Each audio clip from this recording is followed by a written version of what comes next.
Perceptions are so powerful.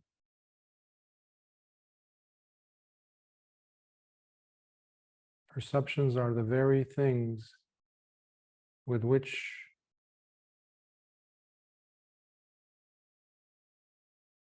our lives are dictated, by which our lives are dictated. Everything is dependent on how we perceive the world, and which includes everything. What we read, what we listen to, what we hear, what we see, what we experience. And today's sutta, which is the Āmagandha Sutta from the Sutta Nipāta,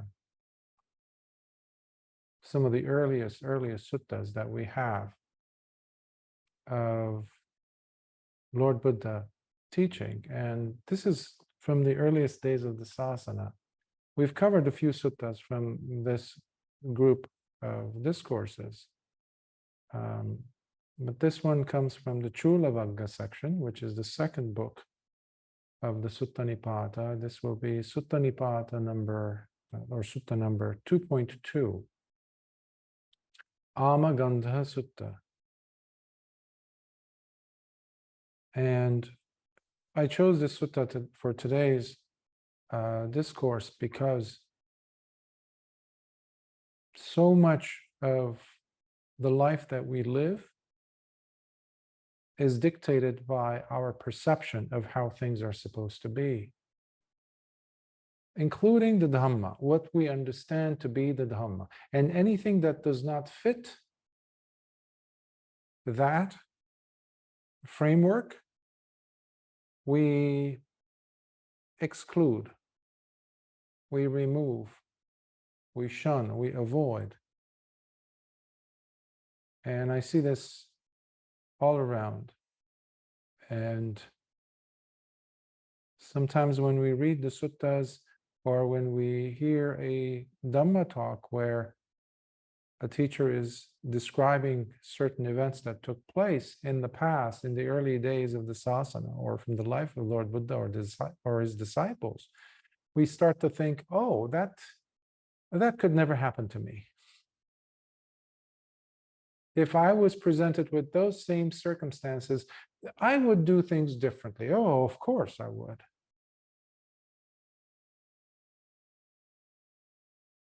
I really doubt that, so long as the person has not become an arahant. Why is that? Why do I say that? Is because of the filter that we have in front of us, of how we accept the world coming in through the six senses, specifically through the mind gate, through the mind door, how we perceive things. In another section from this same book, Sutta Nipāta, you've heard me use this phrase oftentimes from the Pali, Sanya viratasa nisanti gantha. For the person who has detached oneself from reliance on perceptions, there cannot be any more shackles, any more bondage. And the second line of the verse goes, Panya vimuttasa nisanti moha. For the person who has freed oneself, released oneself through wisdom, there cannot be any more delusion. So I would like you to have this play in the background as we go exploring the Āmagandha Sutta today. Āmagandha, the way I translated it is the stench of decomposing flesh. Stench of decomposing flesh.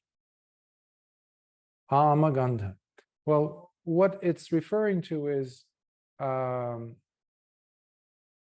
we'll see in a second as we dive in, but this position that people had even at the time of the Buddha, in fact, several of the Buddhas, so we're talking about eons and eons ago, where individuals would have this criterion in front of their mind.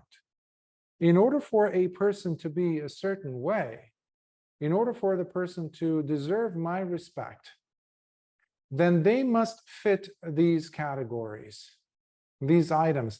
This list of checks, I have to, these boxes have to be checked one after the other in order for this person to fit, well, to be recognized as someone respectable, someone to be venerated.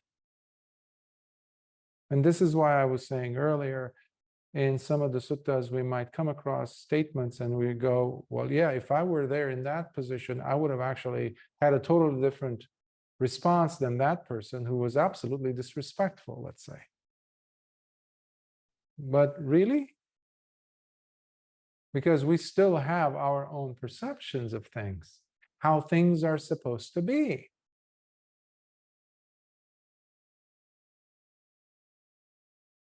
So it's very important for us to put the perception aside and just look at reality as it is.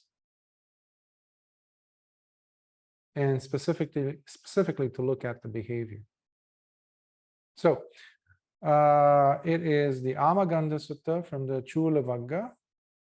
Chula means small or shorter, although as you see, these suttas aren't that small, aren't that short rather. So we have several verses. Now, the first 3 verses are spoken by the person. You can call him the antagonist versus the protagonist, who happens to be Lord Buddha. But the 3 major verses in the beginning are spoken by the antagonist, the person who is coming in to ask Lord Buddha some key questions because he is dissatisfied with what he has heard, because it does not fit his narrative of what a spiritual person, let alone a teacher, is supposed to be. So the expositors, or the individuals who wrote the commentaries, and also with whose help the suttas have survived, have called this person Āmagandha, meaning the stench of decomposing flesh. But the person's name is not that, but he was fixated on that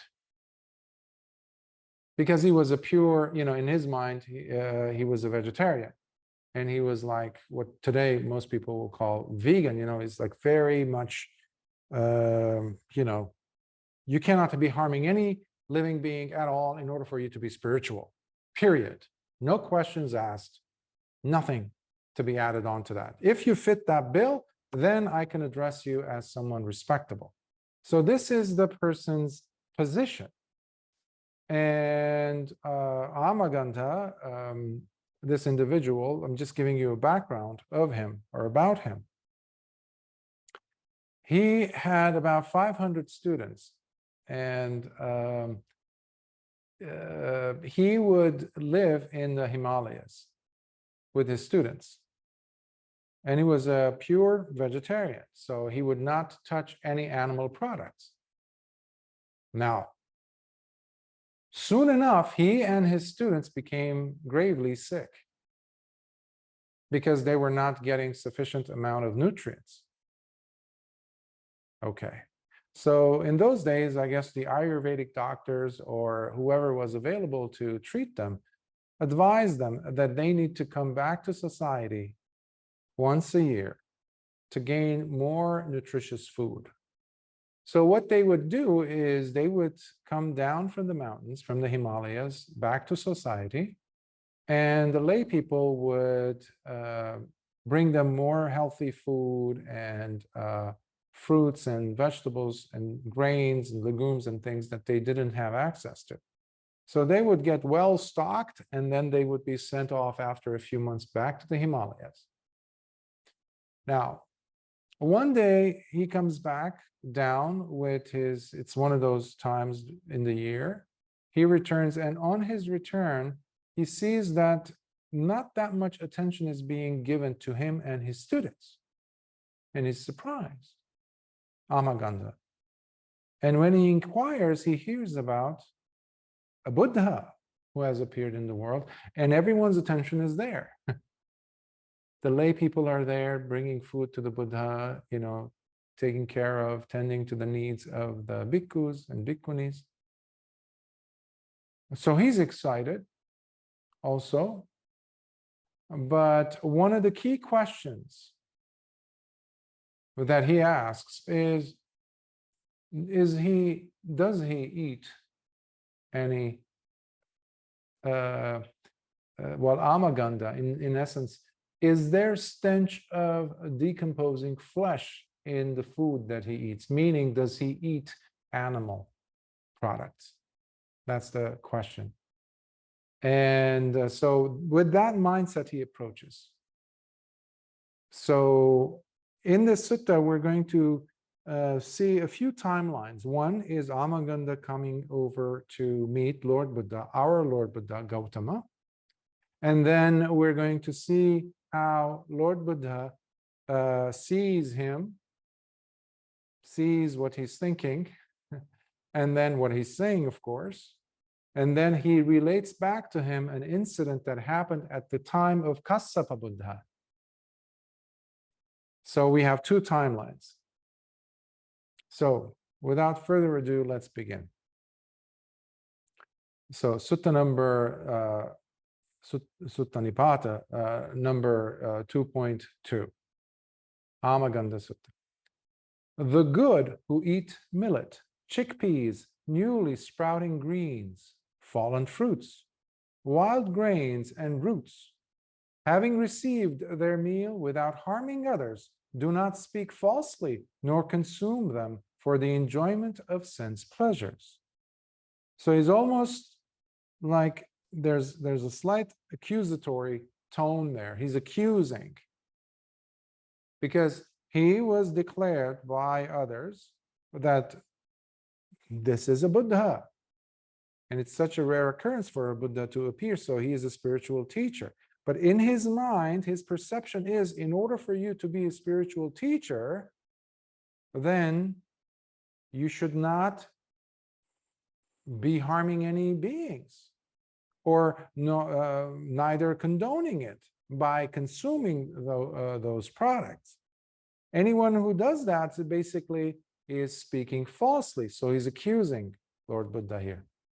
And then remember, that was the first verse, and then he's going to have two more verses to come. Eating and drinking the finest and exquisitely prepared delicacies, with delicious food and drinks offered by those who go through so much trouble to bring them to you. Sitting there, Kassapa, you eat amidst the stench of decomposing flesh. So here we are, you remember the two timelines I was referring to. Here is where we see, I will elaborate on this. Kassapa is now referring to Lord Buddha Kassapa, previous Buddha in a different time period. So there is the same accusation which Āmagandha, the current Āmagandha of the time of Lord Buddha, our Lord Buddha, historical Buddha, has said these words to Lord Buddha Kassapa in a different epoch, in a different eon, different time period. But now Lord Buddha is going to be addressing him, because he's, again, Lord Buddha is eating the same type of food as Lord Kassapa was, because the king had sent food to Lord Gautama to eat, royal food from the court, which meant the finest jasmine rice, the finest biryani, the finest meals, rice milk for the desserts, different types of curries, this and that. In his mind, however, Āmagandha's mind, if you're a really spiritual person and definitely a teacher, you should be shunning these things, to avoid eating delicacies, especially exquisite ones. And we don't even know what type of bowls they were brought in. Probably they were brought in with gold bowls or plates or silver.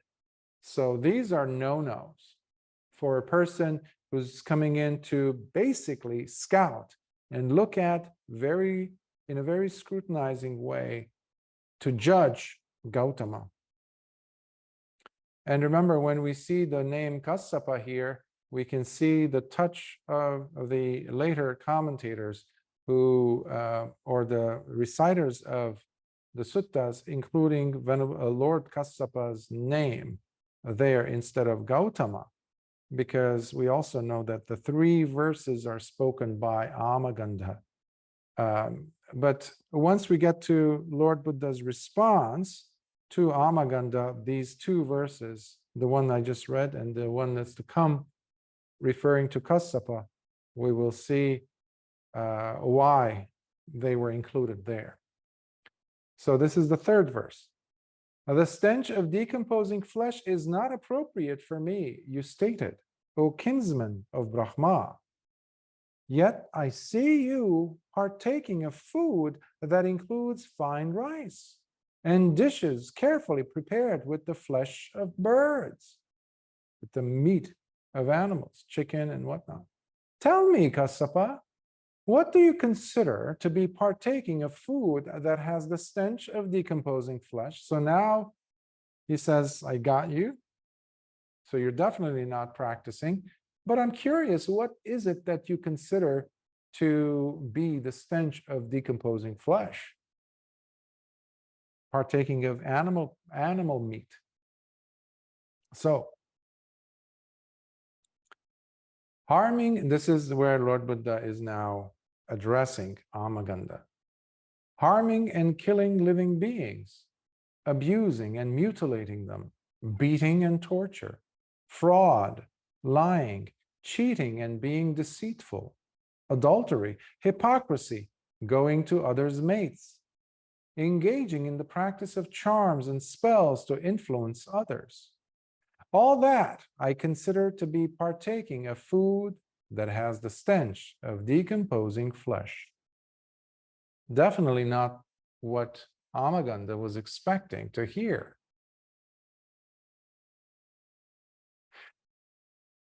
I began today's discourse mentioning the importance of our perceptions in the way we see and experience the world. Almost every one of us, at one point or another, carries with us a very thick lens.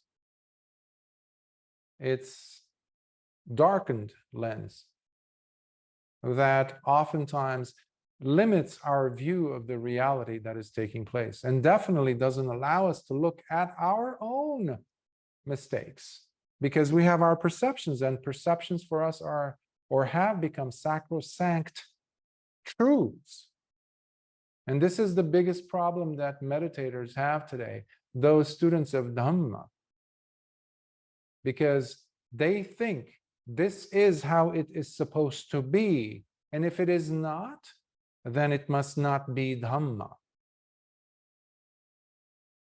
If a person has that much clout for themselves, then it means they're already Arahants or Buddhas to begin with. So they don't need a teacher because they have an idea. They have a clear understanding of the Dhamma. They're beyond delusion, therefore. And when you ask them, they say, oh, of course not, of course not. I still have a lot more work to do. But having said that, there's so much perceptions and views. This is what we call micchaditti that we carry with us.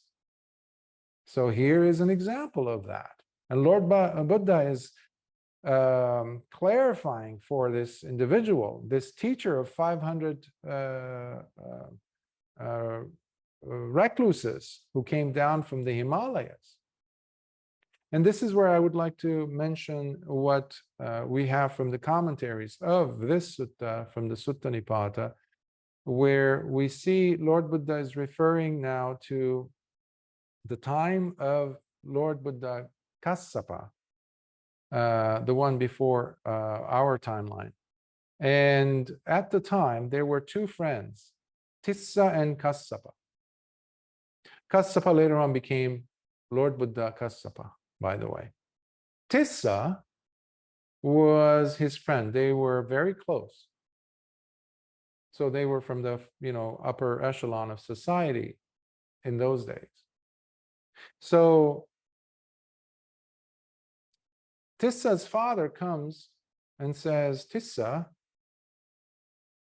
your friend is going to be a very notable teacher. In fact, there's a big possibility that he would become a Buddha. So you need to, I have seen a vision. He is going to become a Buddha. So you go ahead and prepare. You have to give up. You have to relinquish and go and give yourself to the spiritual life, so you can become his student one day. So he has so much trust in his father, Tissa, that he relinquishes everything and he goes. But Kassapa refuses to. He says, I am the son of a king. I have too many responsibilities. I can't do anything like that right now. I can't relinquish. So you go ahead. I'll join you when the time comes. Meanwhile, Kassapa spends his time meditating in the royal court. And he develops very quickly the four jhanas, and he starts having insights one after the other, after the other, after the other. And then he finally reaches, this enchantment is so much that he leaves the court and he goes into the jungle and he sits under a tree, and in 7 days' time he becomes a Buddha. So his torture was a lot less than our Gautama Buddha. Now, Kassapa is a Buddha. So the news is spreading like wildfire. Meanwhile, Tissa, his once upon a time friend, is up in the mountains, meditating seriously, dedicating himself to the ascetic practices. So, meanwhile, Kassapa, the Buddha, has about 20,000 students, all of whom become arahants. Now, the people, the population that are supporting all these bhikkhus, they go here and there looking for sandalwood to offer. It was one of the rarest, it still is one of the rarest wood, basically, that you could find in nature, that you can also use for incense burning and also to construct things. So they're very fine, and they have a very interesting fragrance to it. So it's very rare, and they wanted to offer that to Kassapa Buddha. So they go to the area where Tissa is staying, and they see him, and they say, "Oh, you should be here. You shouldn't be here. You should be back in the village and in the town." And he says, "Why?" Because they say, "There's a Buddha who appeared, Buddha Kassapa," and all of a sudden he's just like, "Buddha Kassapa, I have to go." But then he stops himself. He says, "Oh, wait. Does he eat animal flesh?" And they say, "Does he eat fish? Does he eat meat? Does he eat animal products?"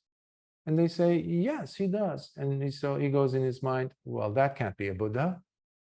Immediately in his mind. But he's curious enough, so he comes down. Now, Tissa comes, and this is where we see the two verses that I just read earlier. Those were the verses that Tissa said to Kassapa Buddha. Now, the Buddha sees in his mind what Tissa is saying, and he invited, actually, the king's servants to bring food, because the first time he meets Lord Kassapa, he asks him, "Do you eat does your meal have the stench of decomposing flesh? Āmagandha. And that's why he was saying, do not speak falsely, nor consume them for the enjoyment of sense pleasure. So he's accusing Kassapa Buddha. And then Kassapa Buddha is, the next day, he's eating the royal meal. So now he's fully, quote unquote, exposing himself, Kassapa Buddha, with the intention of showing Āmagandha what truly is bearing the stench of decomposing flesh. That's why he just explained to him, well, he began to, anyhow, that the decomposing flesh, the stench of it, does not come from eating the meat. You know, Hitler was a vegetarian the latter portion of his life.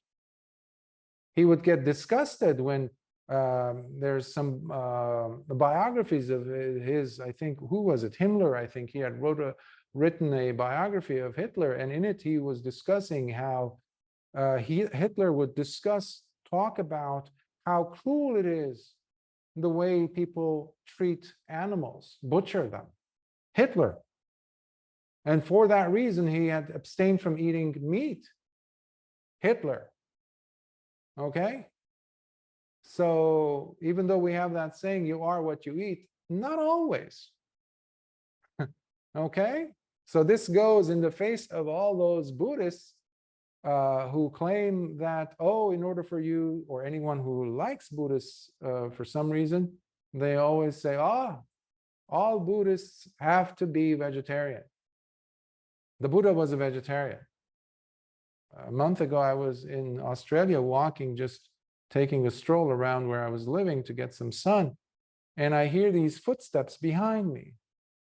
And a lady is calling out, like, excuse me, and I turned around, and then she's like, which temple are you from? And I said, I don't have a temple.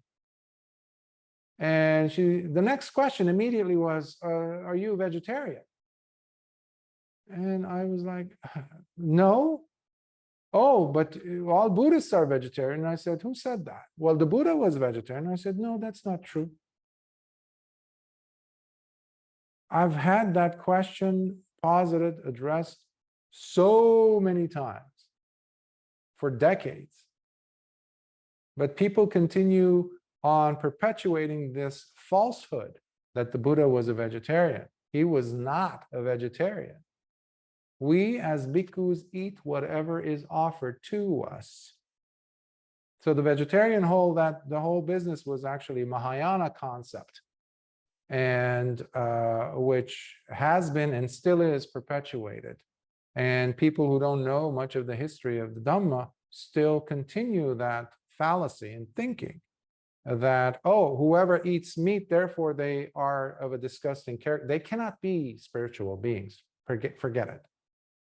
So we see how this is an age-old issue, even at the time of Kassapa Buddha, not 2,600 years old, but millions and millions of years ago. They still had this, the ignorance that people have.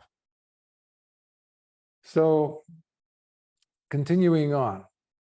So the first statement was Lord Buddha, in this case, explaining to him. And he's using the words of Kassapa Buddha that were used to Tissa. Tissa. So having no restraint whatsoever when it comes to experiencing all kinds of sense pleasures, always hungry for more tastes, and being impure themselves. They enjoy being surrounded by filth. Those who are drenched in wrong views, thinking that there are no outcomes to wholesome actions, nor that there could be another world waiting for them once they die. It is this that I consider to be partaking of food that has the stench of decomposing flesh. I cannot tell you how many times I've been, when I was a layman, invited to different places, this and that, especially when veganism and vegetarian, because I was a vegetarian for 10 years. And I had promised myself that I will be a vegetarian, but the moment I detect within me any kind of animosity, any level, smidgen of contention towards those people who were not vegetarian, The moment I detect that I will relinquish being a vegetarian. Detect that in me, that is. And I saw that there was an us versus them developing, like those people I was hanging out with.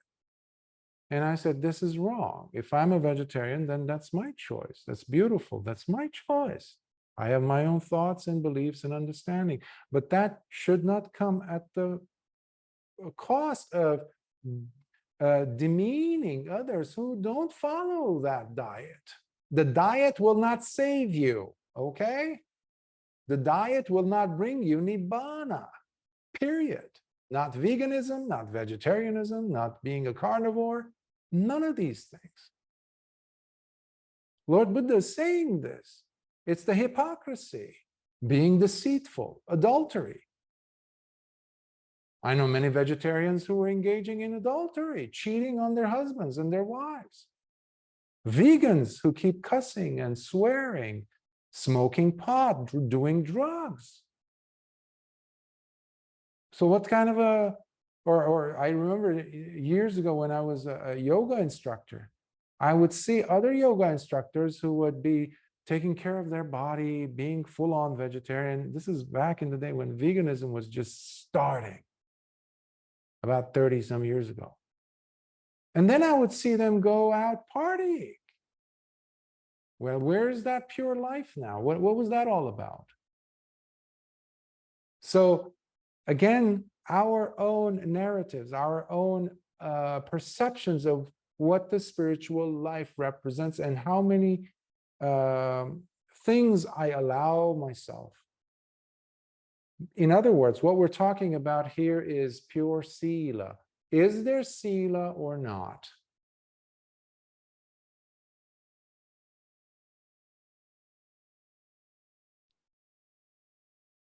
Wrong views is one of the biggest problems of today.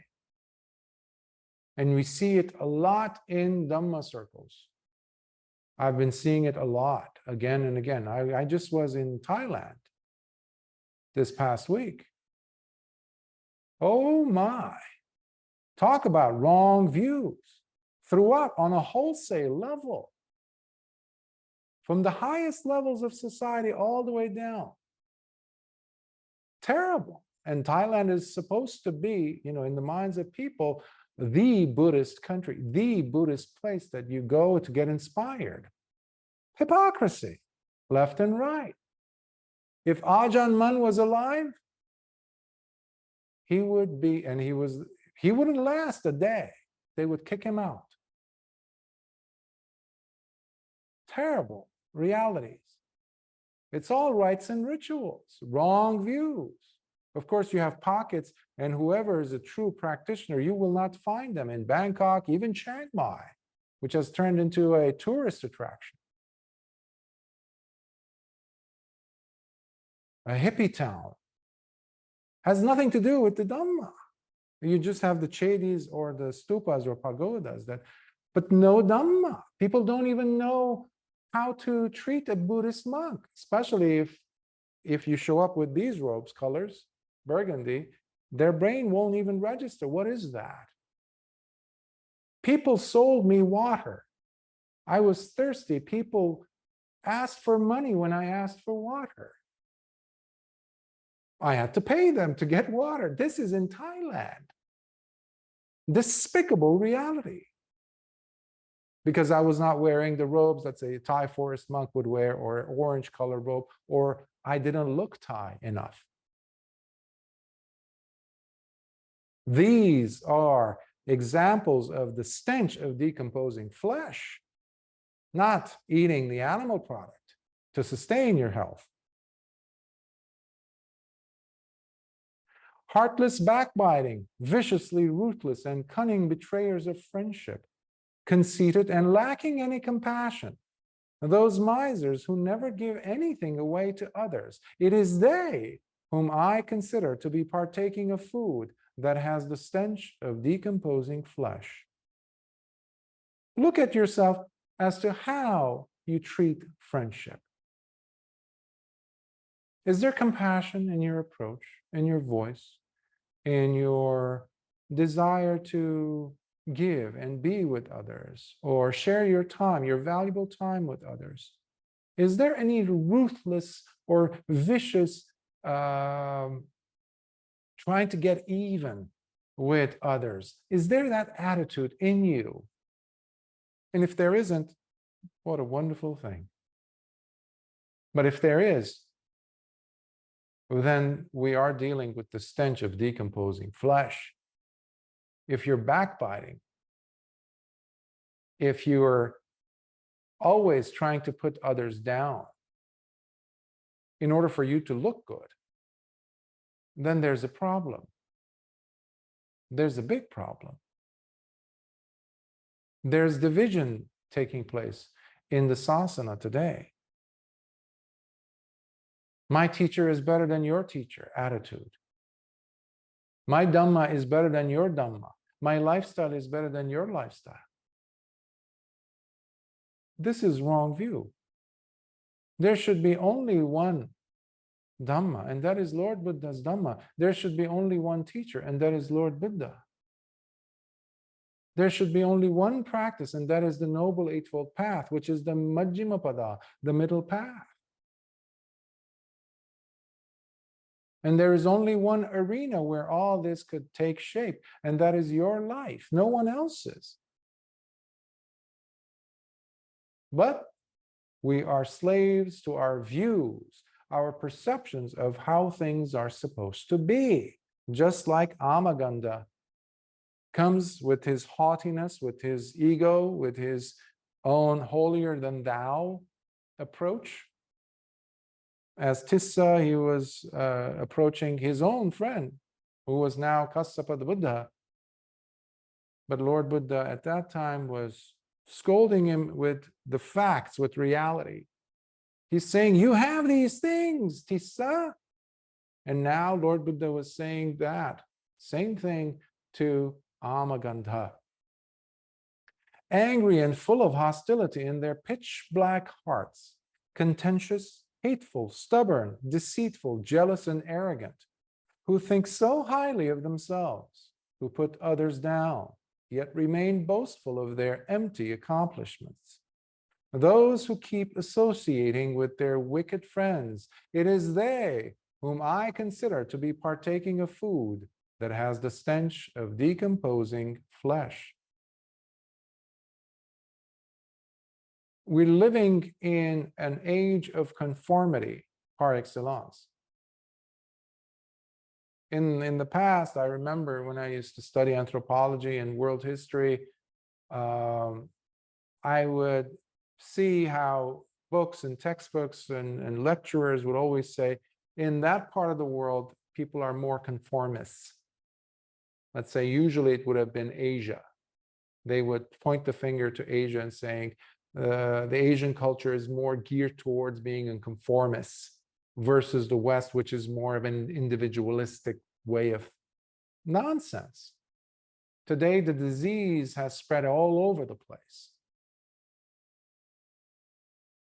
One has to stop, put their foot down and say, put their spiritual foot down and become grounded in their own experiencing of life and say what they are experiencing, irrespective of what others around them are expecting them to say, or even worse, to believe. And that is what we're seeing in the Dhamma circles. And that is why it's so difficult now to really get any noble disciple to come out from all this wrong view, ocean of wrong view. Because there's wrong belief, wrong understanding. Adhamma, basically. Lord Buddha continues, those with evil behaviors who run away when it is their turn to repay, the worst of men who enjoy cunning people out of their wealth, taking from the needy the little that they have. It is they whom I consider to be partaking of food that has the stench of decomposing flesh.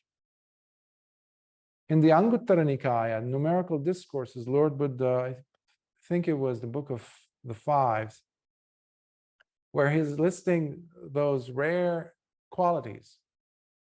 So he says, I think it was 5, and then he also repeats it in the book of the 6s. He says, there's 5 things, and one of them I was blown away when I was translating that. In it, he says, finding someone who is an appreciator, someone who's grateful for the things they've received. Basically, it's so rare to find someone who shows gratitude, he's saying. What we have is a world of ingrates. That's what we have. And such a person is being listed here as a person who does not, when it's their time to repay, they don't. They run the scene. They escape. They leave the scene, skip the scene, run away.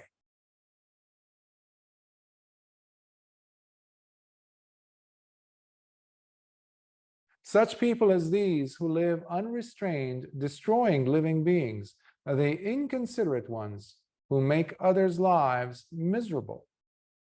Those evil and cruel ones, with their bloody hands and malicious speech, it is they whom I consider to be partaking of food that has the stench of decomposing flesh. You have individuals in society today who live with immaculate, appearances, finely manicured hands, enunciating beautifully, speaking without any flaws in their grammar, no accents, but who commit evil and most atrocious, cruel acts. We live in a society where people have started to use the term false truth to refer to lies. There's no sīla. And we are rewarding such behaviors in society, rewarding them with positions, with high regard, esteem, holding them in such, respectful positions in society. But when it comes to their behavior, the reality of it, we look the other way because of how they make us feel, what they say to us. The truth isn't like that, however. There cannot be false truth. Either it is false or it is truth. Same thing with the Dhamma. Either it is Dhamma or it is Adhamma. Always ask yourselves, is this increasing my level of sīla within me? Is this deepening my practice in meditation? Meaning, is there more tranquility of mind? Is there more samādhi in the heart? And most importantly, as a consequence of these two, is there more within me, a level of discernment that did not exist yesterday?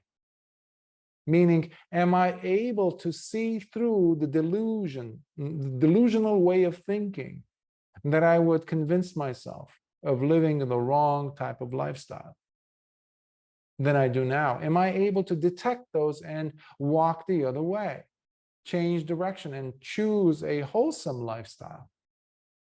If that is the situation, if that is what's taking place, then you're practicing Dhamma. But if you're not, if any of these things are missing, you are practicing Adhamma, plain and simple. Are you restrained in your behavior? Are you holding guard at the 6 sense doors? If you are, then you are practicing the Dhamma of Lord Buddha, and you have nothing to fear, because your sīla, samādhi, panna are going to be intact. They will take you to the deepest levels of what this practice offers, and you will attain. You will be the exception among millions and millions, hundreds of millions of people today. by becoming a noble disciple. Such people as these who live unrestrained, destroying living beings, the inconsiderate ones who make others' lives miserable, those evil and cruel ones with their bloody hands and malicious speech, it is they whom I consider to be partaking of food that has the stench of decomposing flesh. I think I just read that earlier. Those with voracious appetites, with the intent to kill others, addicted to doing evil, those who at their moment of death will open their eyes next, having fallen headfirst into the miserable hells, as if immediately deposited there, it is they whom I consider to be partaking of food that has the stench of decomposing flesh. You know, I think it was Prince Albert, late Queen Elizabeth's husband. During an interview, I was appalled I had read it somewhere, but I didn't believe it. But until I actually saw him in an interview saying how, I think he said he didn't believe in rebirth. I think he used the word reincarnation. I gave a talk on the difference between reincarnation and rebirth. There's no reincarnation in the Dhamma. But let's say when he is referring to rebirth, he said, I don't believe in it, but if I were to come back, I like to come back as a virus, he says. This is the prince, this is the husband, I was going to say the wife of Queen Elizabeth. But he's saying, if I were to come back, I would come back as a virus so that I can get rid of people. Kill people. Imagine a leader, in essence, of a country saying or advocating for the killing of others. Talk about manicured, well enunciating, you know, top echelon of society, bourgeois, all that. And they have this voracious appetite. They've been talking of reducing this, oh, climate change, this, that, we need to reduce the population. Last year, I saw a clip with Jane Goodall, someone I really respected for many years because I used to be a biology teacher for over a decade. Sitting there at the World Economic Forum, she's saying, people should have less, you know, relatives. People should have less people, meaning we need to reduce the number of the population. If there were 500 million less of us, this world would be a lot better place. I had to scratch my head to listen to it again and again, whether I'm hearing well, or maybe it's AI talking. Now, why do I bring this up? Because over the last few years, there's this narrative that is being spread all over mainstream media and other methods and other ways that this is normal. We need to reduce the population. What does that mean? Reduce the population what? Is there a black hole we're sending them into? Or are we advocating the deaths of people? That's what it is. There's no magic button that they just disappear. That is evil. We cannot advocate for these. We need to call them out. And then they talk about climate change and this and that. Meanwhile, they fly in their private jets and convince the public, us, that we're doing not enough. What we're doing is not enough. Meanwhile, we have this much, and even that is being taken away. So voracious appetites, this is not just about someone who is, gluttonous necessarily in eating. But we need to expand our horizon when we're looking at these suttas, at these discourses, and look around, and we'll see plenty of individuals who are causing the demise of our planet, of our population, and of course the Dhamma. It is therefore not the eating of fish or meat, nor fasting, nor going naked, nor the shaven head, or matted hair, nor the wearing of rough animal hides, nor the pulling out of one's hairs. By the way, these are all ascetic practices. Lord Buddha did all of these things as a bodhisattva, as an ascetic. Nor the pulling out of one's, there is a practice. They would do this. They will pull their own hair, and they would consider that as a spiritual practice.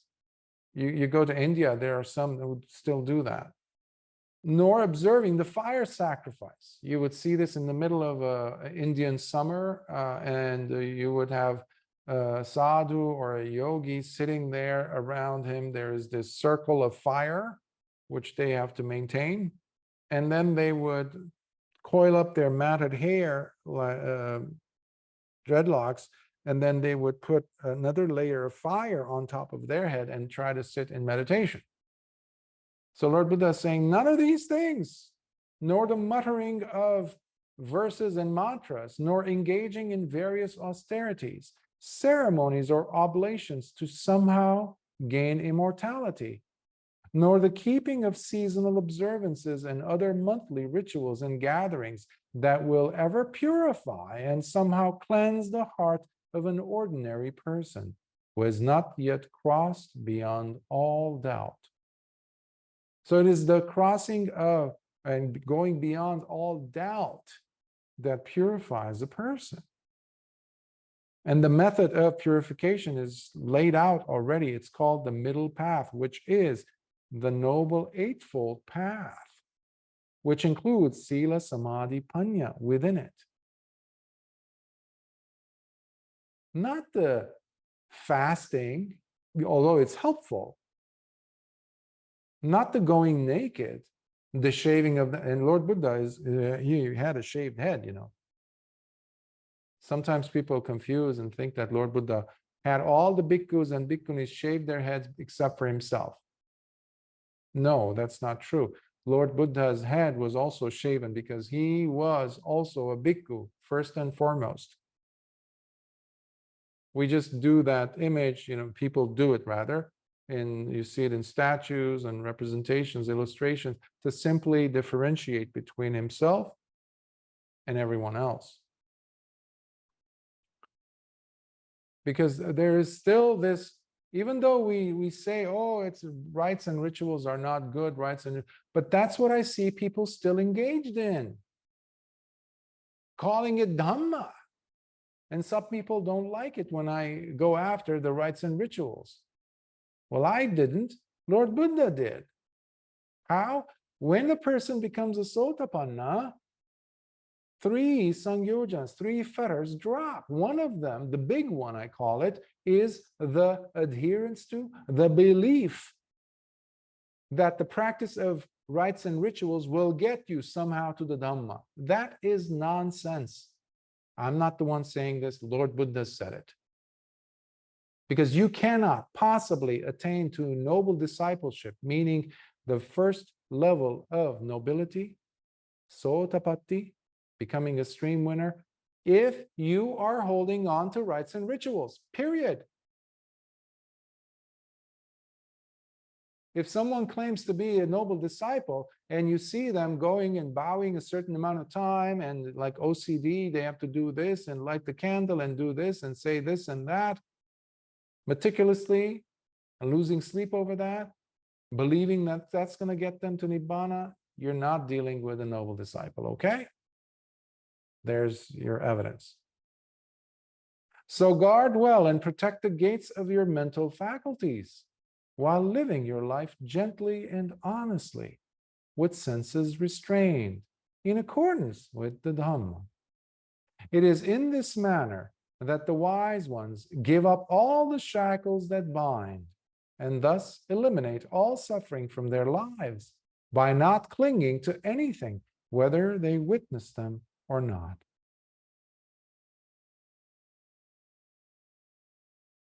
We give up. We're always giving up.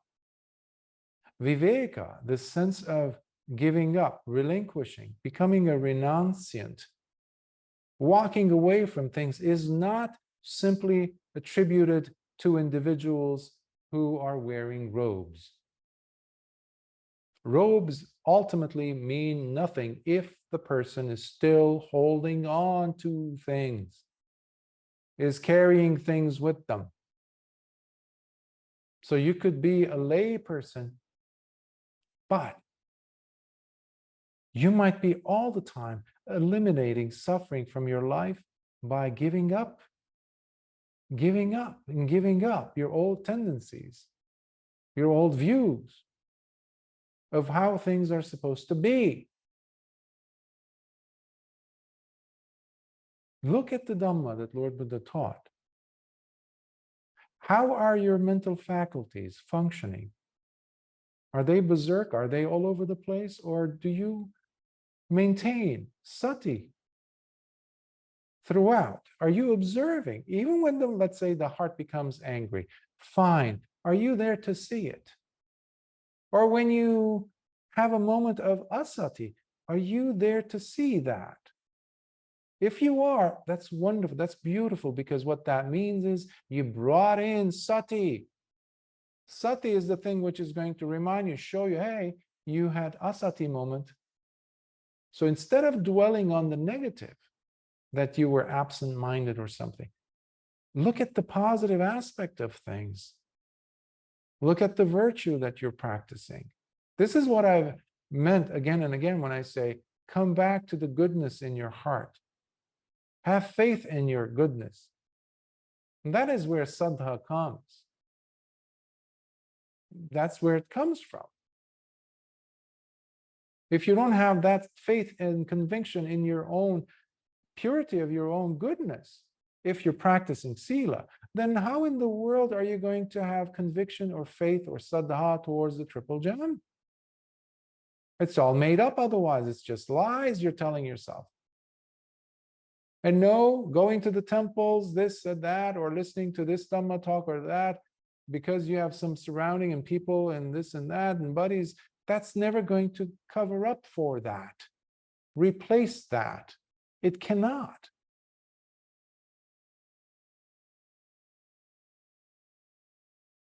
So here we get to the last two verses, which were spoken and added by the compilers of the suttas. It's almost like the third party, the ones who were observing.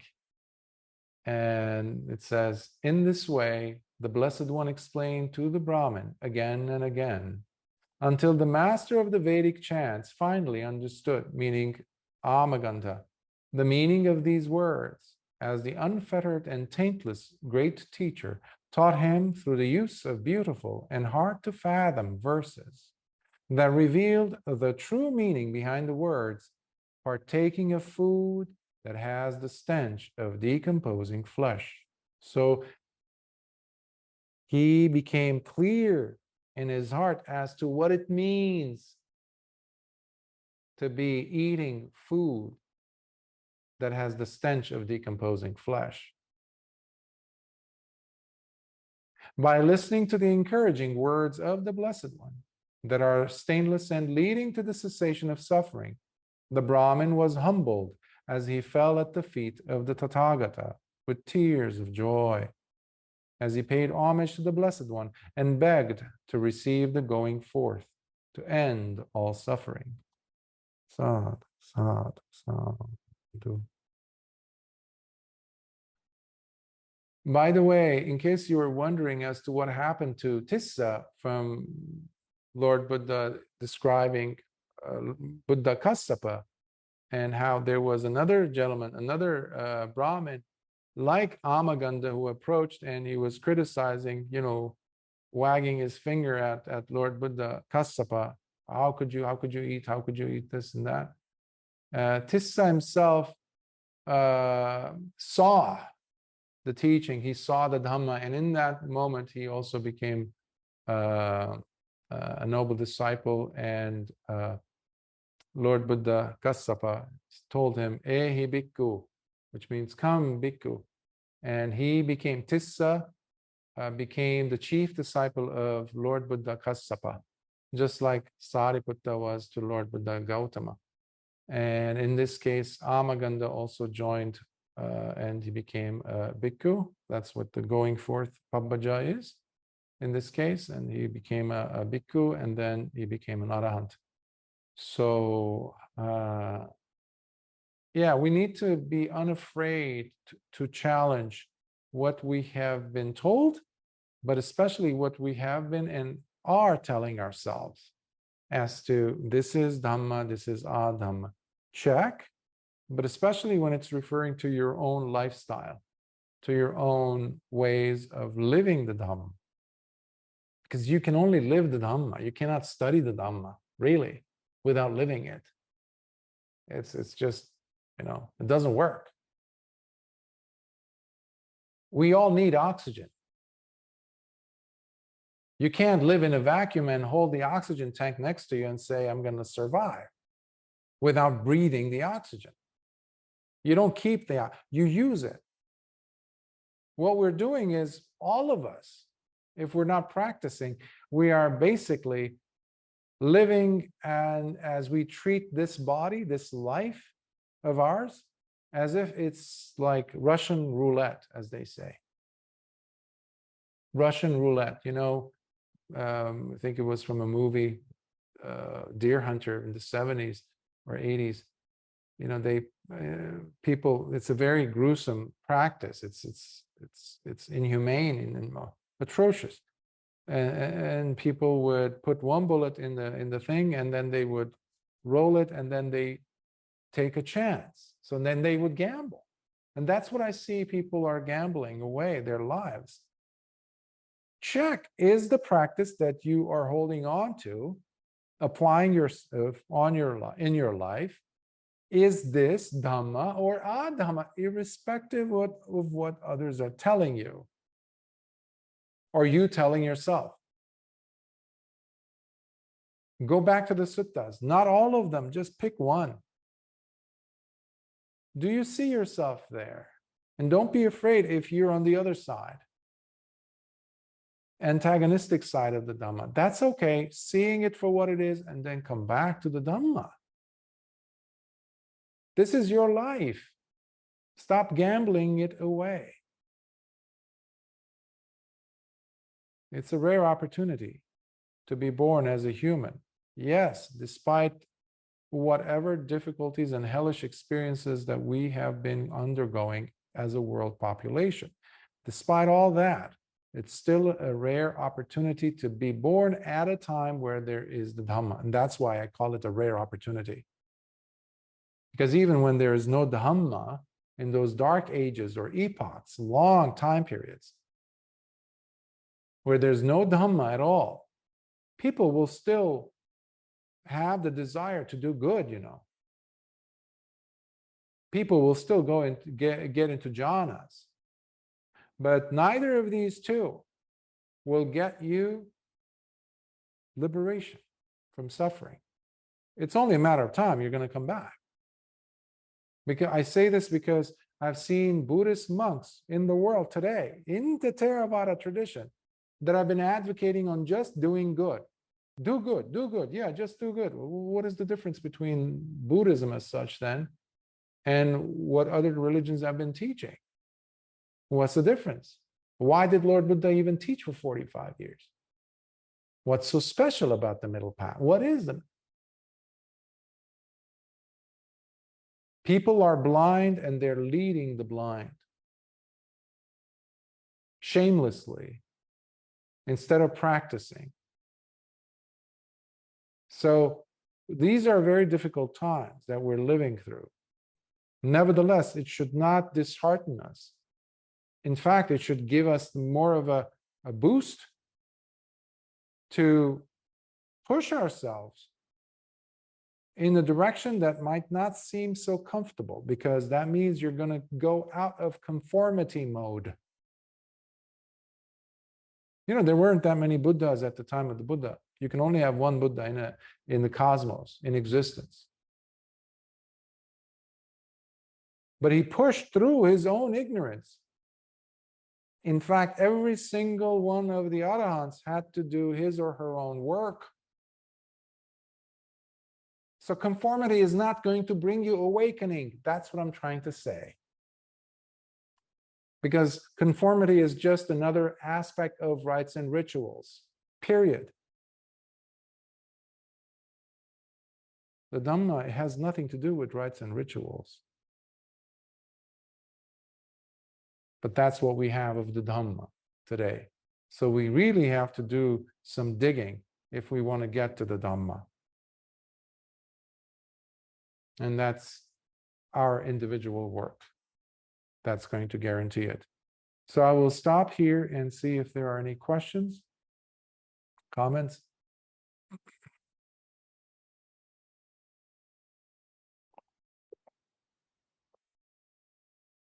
Bhante? Yes. Sorry, I couldn't find the hand. I have a question. So, perception. I mean, you can't ever get rid of perception. It's there. So when we say drop the perception, it's just about being aware of it when it arises. I mean, when it's being aware of what your perception is. Is that correct? I would say you're on the right direction. You know, when you're approaching it like that. Yes, it has many nuances to it, but that is a good entry point, I would say, in understanding perception. We identify things. I was explaining this to another student yesterday. Stand in front of a mirror and look at the mirror. We call one aspect or one condition the I, that's the internal base, and then the other, the form in this case, which is the mirror. And your attention that's there, that's engaging and seeing what's happening, out of all these conditions, suddenly there is the effect of these two coming together, actually more than two, because you also have to have the intention to be looking, which is the attention. That's where the nama portion of nama rupa is. But without complicating things, what most of us do is we take the reflection as an identification. That becomes my perception. In other words, it could also be, you can use another proxy word for that as interpretation or conclusion. Oh, this person must therefore be this way.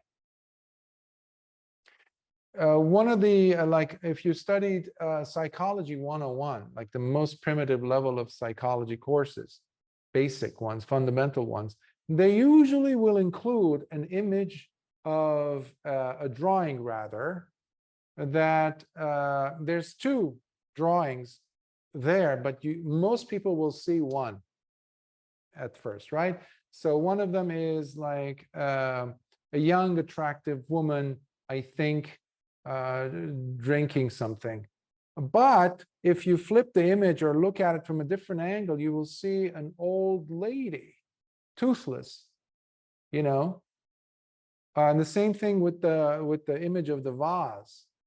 Some people see a vase, but others would see two faces looking at each other. I think you know which ones I'm talking about. They're there. So that also is a good testimony to question our perception of reality, because people will give their lives to prove that, no, it's the young girl's drawing that I see, nothing else. No, these are two faces, not a vase. Where did you get the vase from? Until they'll approach it in a different. So you're positioning yourself differently. You're saying, you're leaving the edges open. You're allowing the outline to be a little bit more porous. The possibilities more than what I anticipated to be. It would happen to me when I would read suttas years ago or listen to a Dhamma talk and then say, okay, I got whatever that was there. I got all the juice out of that sutta. And then I would, sometime later, I would listen to it again. I was like, oh, I can't believe I missed that. There was a treasure there reading. Part of your brain says, okay, now I really got everything out of it. Until the stubbornness goes away, the pig-headedness that I had went slowly, and I would see that every time I approach it with an open mind, the outline's missing, the judgmental part of the mind is resting somewhere over there outside, and I can just be with the sutta. All of a sudden, it started to always give me new things, even though it's a very short sutta, or a verse like the one I was sharing with you earlier, Sanya Virattassa Nasanti Gantha, Panya Vimuttassa Nasanti Moha. For the person who has relinquished, detached oneself from relying on perceptions, there cannot be any more shackles or bondage. For the person who has liberated oneself through wisdom, there cannot be any more delusion. So every time you look at something like that, without saying these are the parameters. So perceptions could also be that. These are the parameters with which I will accept reality, period. Is that making a little bit more sense now? Yeah, thank you, Bhante. I just was, yeah, because in my parameters, I guess I can't imagine perception actually falling away, because every single thing, every moment is perception, right? So I was just, does it actually fall away? But anyway, I get it. Yeah, thank you so much. Thank you. But there's many perceptions. What you're describing as perception might also be seen as by someone else as consciousness. In fact, if you're looking at the Dhamma, Lord Buddha describes that there is no such a thing as a consciousness through and through. There's multiple consciousnesses taking place. So in that sense, one can argue that perception isn't, what do you mean by perception is happening all the time? I'm not aware of it. I'm not perceiving the ear consciousness switching over into eye consciousness and back down to olfactory consciousness, or to gustatory consciousness, or to bodily consciousness, or to mental consciousness. Oops, that was a millionth of a nanosecond. So we don't see those, but they are happening. So perception in that sense would be something like, yes, you are perceiving, you're becoming aware of it intentionally, you're becoming attentive of it or to it. But there needs to be contact. Contact is the key. If there is no contact, then you won't be able to perceive it. So there is a development of wisdom as you are able to understand consciousness. As it's unfolding, your wisdom grows, Lord Buddha says, when consciousness is understood in the Madhupindika Sutta, the Honeyball Discourse. So you see, when I criticize people's adherence to rites and rituals, or just worshiping a teaching or a teacher, it takes the burden off of your shoulders. You're like, yeah, now I'm so-and-so's student, and we go and do this and that, and that's it. That's Dhamma. No, you're playing Russian roulette with your life. This is what needs to be done. The mind has to be, the heart has to be always engaged in looking at these perceptions or consciousnesses.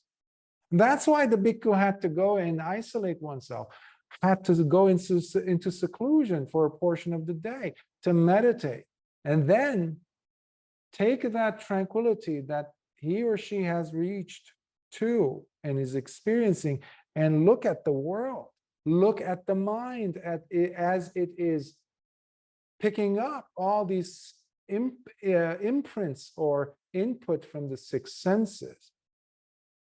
You're like, you're in your constant, you're continuously in your most interesting laboratory. That's why they call the body the mountain with so many caves, Ajahn Mun would say. There's always new things to be discovered. Your body, your ears, your nose, this and that, there's always something coming in. And if nothing's happening, the mind at least is interpreting things.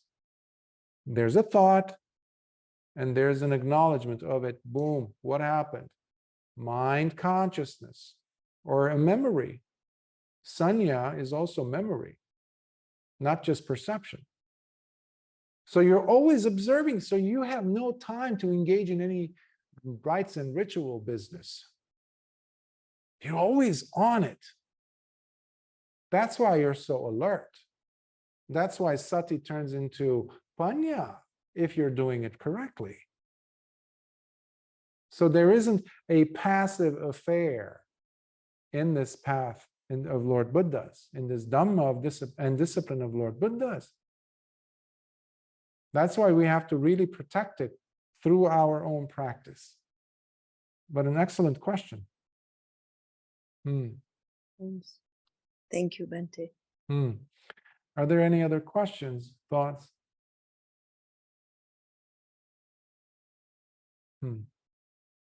So I hope this sutta helped, and you get to listen to it again. And the PDF of it is, of course, available online already on the website, mindreleased.com, the Pali Sutta section. And continue practicing. But the practice is not when you're just sitting or just when you're doing your walking meditation, which must be there in your daily practice. But what you're doing in between those, you have to get up, let's say, in the middle of the night, or you're rolling in your bed, you're feeling the pillow, or you're getting out of bed, or you're going to the bathroom during the day or at night. You're watering the flowers, the garden. All these are opportunities. When you're teaching a classroom and you reach over and you're trying to grab hold of a pencil or a pen or a marker, or you're writing something, check what emotional state are you in? Are they dictating anything? Are you on autopilot, basically? If you are, bring a drop of sati. Bring a drop of sampajanya. Stay with alertness. You will not lose the significance of that moment. You're going to simply enhance it. You're going to colorize it. You're going to give it more meaning. You're going to light things up. You're not going to lose the juiciness of life if you practice sati. I noticed that is also a fear that practitioners have. Oh, I'm losing interest in life if I practice meditation. That's why I'm just going to reserve it for a certain portion of my day. No, you're depriving yourself of beauty, of loveliness of life. So make your life a beautiful adventure of discovery. And the Dhamma will give you that. I guarantee it. Very well. Let's transfer some merits. Akasatha chabhumatha devanagamahiddhika punyantang anumoditva chirang rakhantu lokasasanam. Akasatha chabhumatha devanagamahiddhika punyantang anumoditva chirang rakhantu desanam. Akasatha chabhumatha devanagamahiddhika punyantang anumoditva chirang rakhantu mam paranti. Sadhu, sadhu, sadhu. May you all be well. May the blessings of the Triple Gem be with you and your loved ones. Stay strong, stay tranquil, and go deep. You have the incredible wealth of having a life in a body that still works. So each of you has the potential, the ability to become an arahant.